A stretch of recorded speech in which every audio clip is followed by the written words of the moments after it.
हरिओम। एक कदम उजाले की ओर से मैं प्रीति आप सभी का स्वागत करती।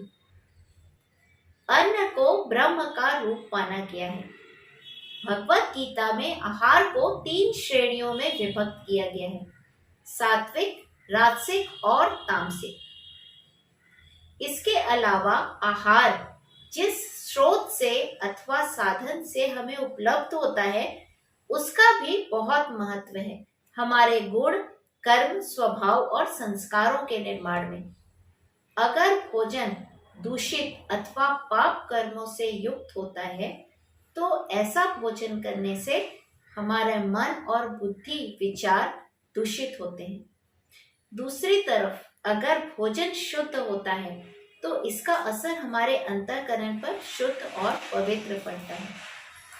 भोजन का मनुष्य के गुण, कर्म, स्वभाव और संस्कारों पर क्या असर पड़ता है, ये जानने के लिए ब्रिटेन के मैनचेस्टर मेडिकल रिसर्च इंस्टीट्यूट में एक शोध किया गया सफेद चूहों के ऊपर। सफेद चूहे शांत प्रकृति के होते हैं और इनका आहार होता है फल, अनाज, पत्ते, सब्जियां इत्यादि इत्यादि। कुछ सफेद पालतू चूहों को लिया गया और उनमें से एक चूहे को एक अलग पिंजरे में रखा गया 8 दिनों के लिए, और इन 8 दिनों में उसे तेज मिर्च मसाले युक्त, गरम मसाले युक्त, नशा युक्त पदार्थ सेवन करने के लिए दिया गया, जबकि बाकी चूहों को जो वो खाते हैं अनाज, फल, पत्ती, यही सब दिए गए, सब्जियां इत्यादि। अब 8 दिन बाद इस एक चूहे को बाकी चूहों के संग रखा गया तो पाया गया कि इसने सारे चूहों को लहूलुहान कर दिया, इतना उत्पात मचाया। इसे वापस अलग रखा गया और अब इस बार इसे 15 दिनों के लिए वही आहार दिया गया जो बाकी चूहों को दिया जा रहा था, अनाज, फल, पत्ते, सब्जियां इत्यादि। और अब जब 15 दिनों के बाद इसे उन चूहों के संग रखा गया तो इसका बर्ताव ठीक वैसे ही था जैसा बाकी चूहों का। शांत हो चुका था ये। इससे यही साबित हुआ कि आहार का हमारे आचरण पर, व्यवहार पर कितना बड़ा असर पड़ता है। तभी तो कहा गया है कि जैसा आहार वैसा व्यवहार। इसे एक कहानी के माध्यम से और बेहतर तरीके से समझने का प्रयास कीजिए। एक साधु था जो देशाटन को निकला, गांव-गांव जाता और जिस गांव में रात हो जाती तो उस गांव में शरण ले लेता किसी घर में। एक बार ये देशाटन के दौरान ये एक गांव में पहुंचा जहां शाम हो गई थी, तो वहीं पर सीमा से लगे एक बड़े से मकान में गया। उस मकान में 2 व्यक्ति रहते थे, गृहस्वामी और उनकी पत्नी। उसने गृहस्वामी से इजाजत मांगी कि मैं यहाँ रात में रह सकता हूँ। उन्होंने अनुमति दे दी और साधु वहां ठहर गया। कुछ देर बाद गृहस्वामी ने उसे खाने का अनुरोध किया। हालांकि भोजन साधु स्वयं पकाते थे, लेकिन उस दिन उन्होंने उनका अनुरोध स्वीकार कर लिया और गृहस्वामी का भोजन ग्रहण किया और उसके बाद बरामदे में पड़ी खाट पे विश्राम करने लगे। गृहस्वामी के अहाते में ही उनका एक रिष्ट पुष्ट सुंदर घोड़ा बंधा हुआ था। साधु की नजर उस घोड़े पर पड़ी तो साधु उस घोड़े को बड़े ध्यान से देखने लगा।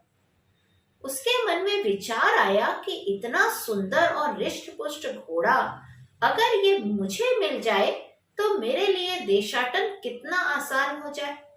एक दिन में तो मैं 3, 4, 5 गांव घूम लूंगा। ऐसा विचार करके उसके मन में कुछ तो पकने लगा। क्या? उसने सोचा कि जब गृहस्वामी सो जाएगा तो मैं इस घोड़े को लेके चला जाऊंगा, यहाँ से निकल जाऊंगा। और उसने ठीक वैसा किया जैसा वो सोच रहा था। उसने रात को घोड़े को खोला और गांव से दूर लेकर चला गया। बहुत दूर जाने के बाद उसने घोड़े को एक पेड़ से बांधा और खुद वहीं सो गया। जब सुबह हुई तो अपना नित्य कर्म किया। नित्य कर्म से निवृत्त होकर वापस वहीं आया जहां वो सो रहा था, जहां घोड़ा बंधा था। अब उसने घोड़े को जैसे ही देखा तो उसे रात की पूरी घटना याद आ गई।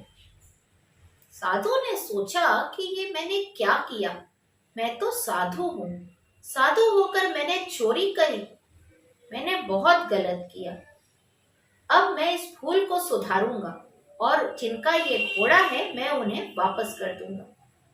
ऐसा सोचकर गृह स्वामी के पास वापस गए उसी गांव में और गृह स्वामी से क्षमा मांगे कि देखिए मेरे से गलती हो गई, मैंने गलती से ये घोड़ा ले लिया, आप अपना घोड़ा ले लीजिए, मैं वापस करने आया हूँ।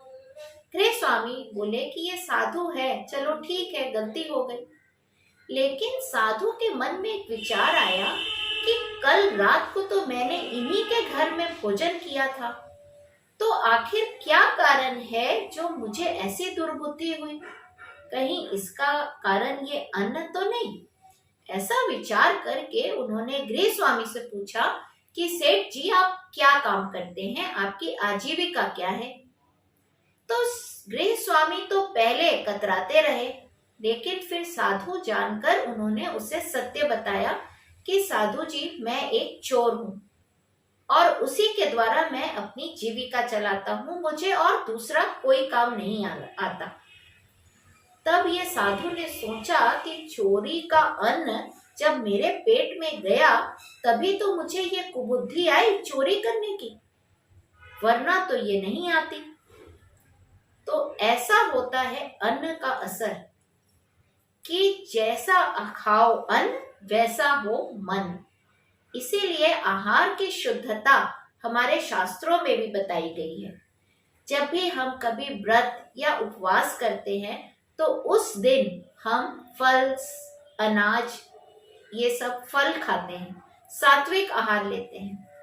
तेज मिर्च मसालेदार तला भुना फ्राइड फूड या और तामसिक आहार हम नहीं लेते। इसके पीछे क्या साइंस है?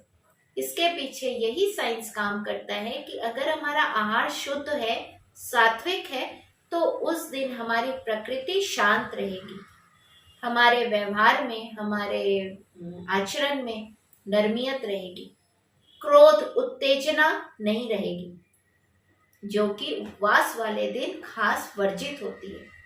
कहा जाता है कि इस उपवास जिस दिन करो उस दिन व्रत हमारे आहार का ही नहीं विचारों का भी होना चाहिए।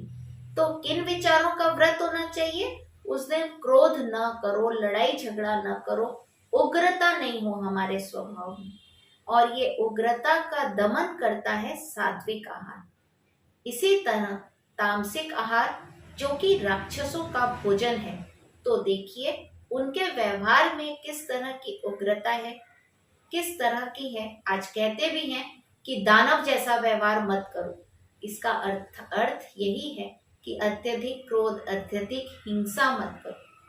तो जब भी अपने व्यवहार में थोड़ा भी ऊंच नीच अगर आप पाएं तो अपने आहार पर जरूर ध्यान दें कि आपने कैसा आहार लिया और उसका क्या प्रभाव पड़ा। क्योंकि आप इस तरह इसको नोटिस करें कि जब वो आहार आपके पेट से बाहर निकल जाता है तब आपकी प्रकृति थोड़ी डिफरेंट हो जाएगी। अगर ऐसा हो रहा है तो निश्चित रूप से समझिए कि आपको आहार की शुद्धता की जरूरत है। अगर हमारा आहार शुद्ध होगा तो हमारा व्यवहार भी अच्छा होगा। जैसा आहार वैसा व्यवहार। फिर मिलने के वादे के साथ आज आपसे लेती हूँ विदा। हर मंगलवार और शनिवार को सुबह 8 बजे मेरे साथ देखिए एक नई कहानी। हरि ओम।